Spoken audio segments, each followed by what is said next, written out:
Two worlds collide with our hearts on the line. We were young and naive. We were wild, we were free. Mackenzie and Stephen, what you've accomplished here today is no small feat. Your journey began long before the wedding invitations were sent, long before the home you've built together began to flourish, or even before you decided to spend the rest of your lives together.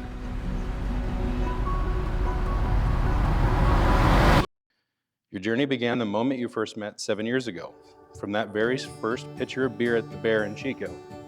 Since that day, you both took the time to learn what makes the other person smile. My mind's a wrecking ball, swinging in between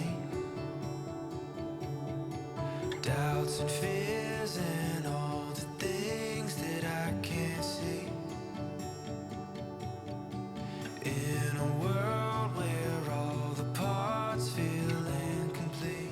I've known Mackenzie since I was about 6 or 7 years old. I grew up in the neighborhood, and one day I saw Mackenzie and a couple of her little girlfriends having a yard sale, and I went down there and I grabbed myself a pair of plastic little high heel shoes that I had to have, and who would have known that those shoes would lead us here today? We've had the pleasure of knowing Steve for a combined 30 years. All those years ago, he looked nothing like the man you see before you today. As a matter of fact, this man was once known for his bowl cut, his love of Subarus, reptiles, and playing video games for countless hours.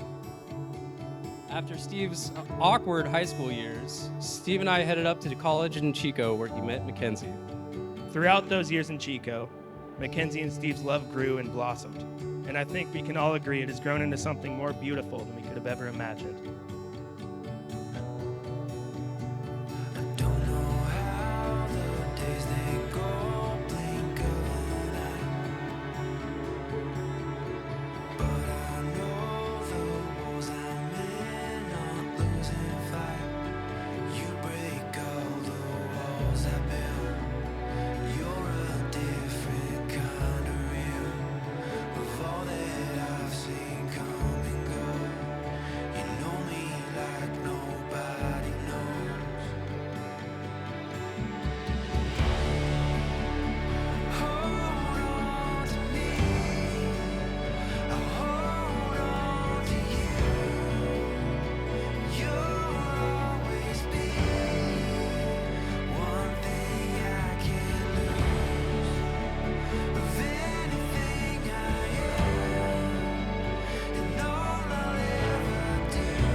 The very first time we were introduced to you, we felt you were the perfect person for Steve and a good match. However, you sealed the deal. We went to dinner later that evening. We sat in the bar area, which has very small tables and forces you to sit real close to each other. About a half hour into dinner, Steve started to tease Mackenzie about something, and he wasn't letting up. And I thought he was being a little bit of a butthead. Those are Dan's words. Then Mackenzie leaned over to him and quietly whispers to Steve, "You better lose that attitude real fast." I laughed to myself and thought, damn, this girl is a perfect match for Steven. Party started, you're standing in the crowd, and I hear the song in my head. It's playing over and over and waiting out back. My heart's about to attack. I see you out of the black, getting louder and louder. You know what I'm thinking, but I won't confess. No one is speaking, but I know your secret. Racing to nowhere, bare feet and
its fate.